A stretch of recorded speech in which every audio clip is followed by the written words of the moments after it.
مشاهدينا الافاضل، طابت اوقاتكم. نشرة اخبار الفضاء الاريتريه لهذه الفتره يصحبكم فيها محمود عبد الله بالكفاح، والتي نستهلها باهم وابرز العناوين.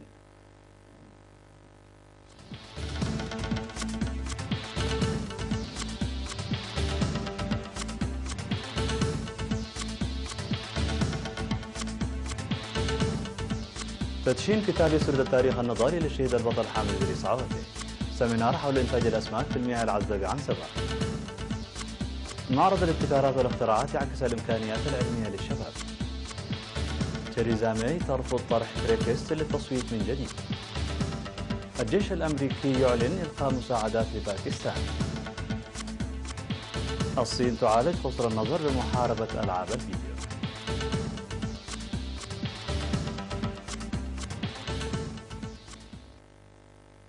مرحبا بكم من العناوين الى التفاصيل.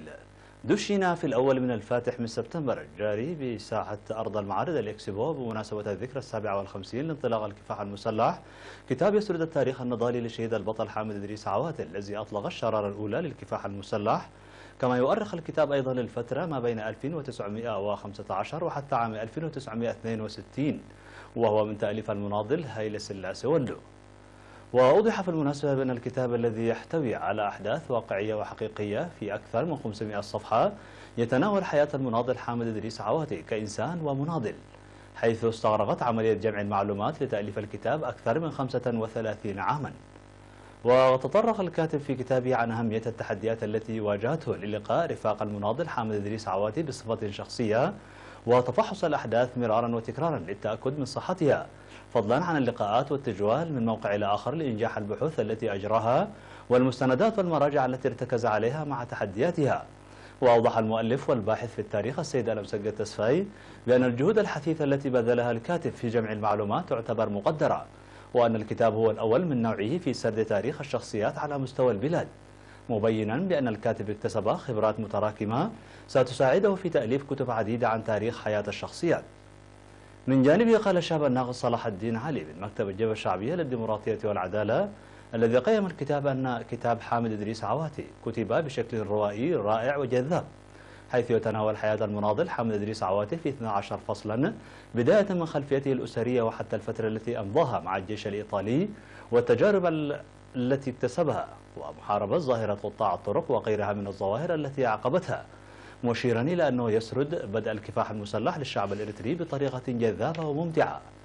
وفي الختام عبر مؤلف الكتاب المناضل هايلة سلاسي ولو عن سعادته للوفاة بعهده دون كلل أو ملل، كما قدم نسخة من الكتاب لأسرة المناضل البطل حامد إدريس عواتي كهدية.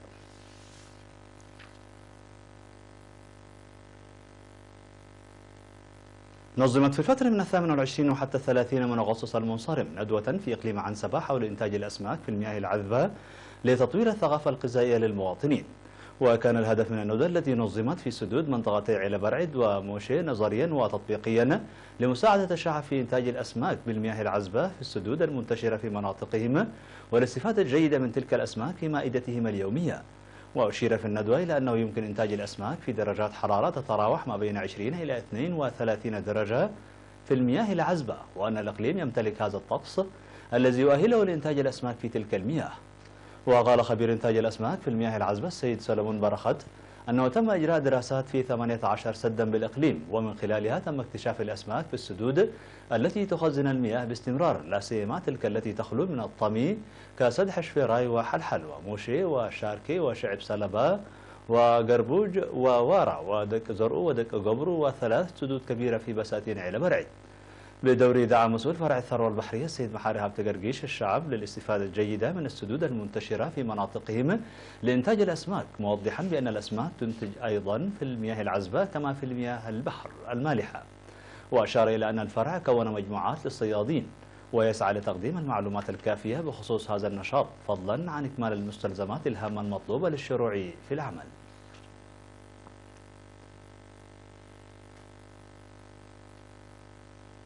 صرح زوار مهرجان إريتريا 2018 بأن معرض الابتكارات والاختراعات بالإكسبو يعكس الإمكانيات العلمية والإبداعية للشباب. وقال الزوار أن المعرض الذي يحتوي على الابتكارات في العديد من المجالات كعلم الكيمياء وتقنية الحاسوب إضافة إلى المجالات الإلكترونية والميكانيكية يشجع الشباب ليس فقط لعرض قدراتهم والتعريف بابتكاراتهم وإنما أيضا النظر بعيدا من أجل إنجاز أعمال فاعلة، مناشدين بضرورة خلق أرضية صلبة لعرض إنجازات وإبداعات الشباب. وذكروا بأن الابتكارات والاختراعات تتعزز وتتطور بالتعليم، مطالبين الجهات المعنية بضرورة تقديم الدعم وتشجيع الشباب على الإبداع ومن ثم تطوير قدراتهم بالتعليم والدراسات والعمل الدؤوب.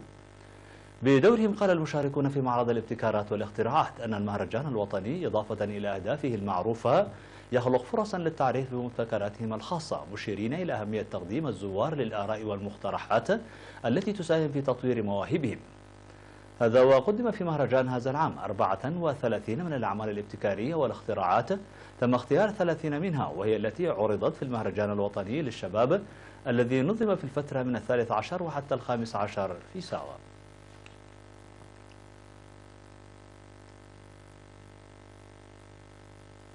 اختتمت حملات التوعية التي نظمتها شركة عنبربب بالتعاون مع شركة وقود ليبيا إريتريا للعناية بالسيارات والرعاية المؤقتة والتي استغرقت شهرا واحدا. وأوضحها بأن الحملة موجهة بشكل رئيسي وأساسي للسائقين وأصحاب السيارات، وقد استمرت لشهر واحد أي في الفترة من 31 من يوليو وحتى 31 من أغسطس بكل من أسمرة وعصب، حيث شارك فيها حوالي 300 سائق قادمين من مختلف المؤسسات الحكومية. وذكر بأن العناية الجيدة بالسيارات يساعد في طول مدة خدمتها وخفض الخسائر والحوادث، موضحا بأن السيارة التي تجد الرعاية الجيدة يمكنها السير لمسافة 1,000,000 كيلومتر دون إنزال محركها.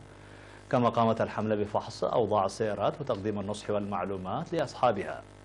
وتفيد المعلومات الواردة من شركة عنبربب إلى استمرارية ذلك البرنامج بالنظر إلى أهميته وذلك بالتفاهم مع وزارة الإعلام.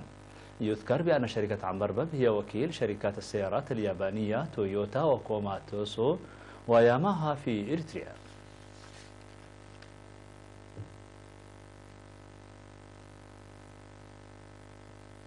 أفادت الجهات المختصة بإنجاح البرامج الأهلية لإصحاح البيئة في مناطق دبري وعد بحيلاي ومايغورزو وعد عشكر في مديرية ميمنة عن تحقيق نتائج ملموسة.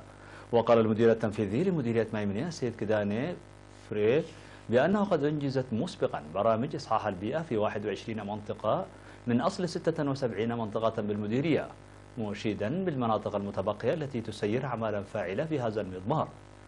من جانبه قال مسؤول الصحة بالمديرية السيد أبراهام تخلى برهان أن النظافة الشخصية والبيئية تلعب دورا كبيرا في ضمان الصحة، مناشدا السكان لاتباع الإرشادات والنصائح المقدمة من المهنيين الصحيين. مشاهدينا الأفاضل، كانت هذه الأخبار الداخلية. فاصل قصير ونوافيكم بالأخبار العالمية. كن معنا.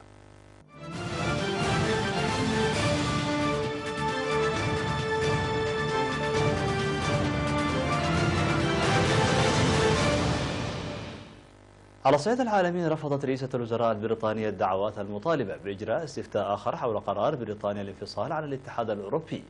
وكتبت ماي في صحيفة تلغراف البريطانية أنه سيكون من الخيانة الكبرى لقيم الديمقراطية إجراء تصويت آخر.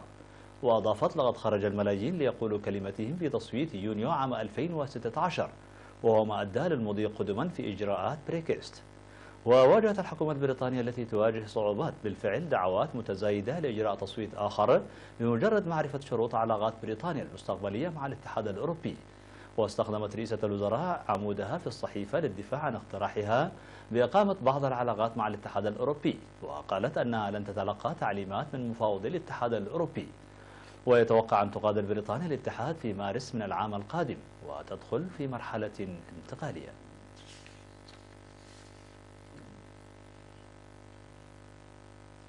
أعلن الجيش الأمريكي أنه ألقى 300 مليون دولار من المساعدات المقدمة لباكستان بسبب عدم اتخاذ إسلام أباد إجراءات حاسمة تدعم الاستراتيجية الأمريكية في المنطقة.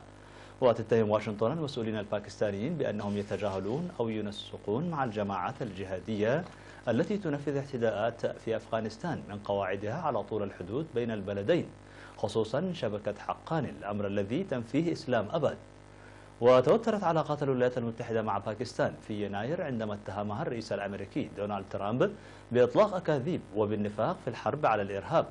وعلق المساعدة الأمريكية للأمن في هذا البلد والتي تبلغ قيمتها مئات ملايين الدولارات. ونفى وزير خارجية باكستان شاه محمود قرشي ما تردد مؤخرا بشأن قيام واشنطن بإلقاء مساعدات أمريكية لباكستان تبلغ نحو 300 مليون دولار. وذكر وزير خارجية باكستان أن الولايات المتحدة مدينة بهذا المبلغ لباكستان في إطار سداد تكاليف الحرب ضد الإرهاب.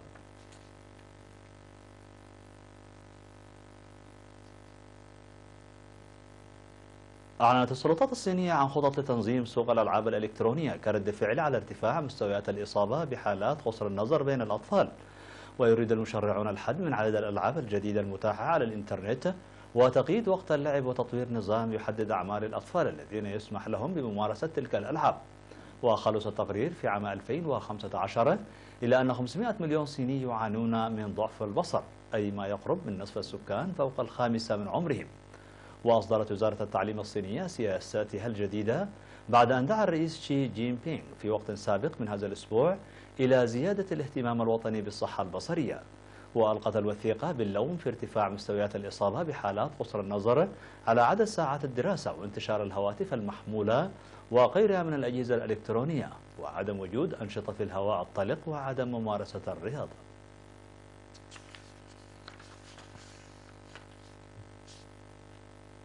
شارك مئات المورعون باللحى والحلاقة في مهرجان استعراضي وتنافسي لحلق الذقون واللحى في العاصمة السويدية ستوكهولم.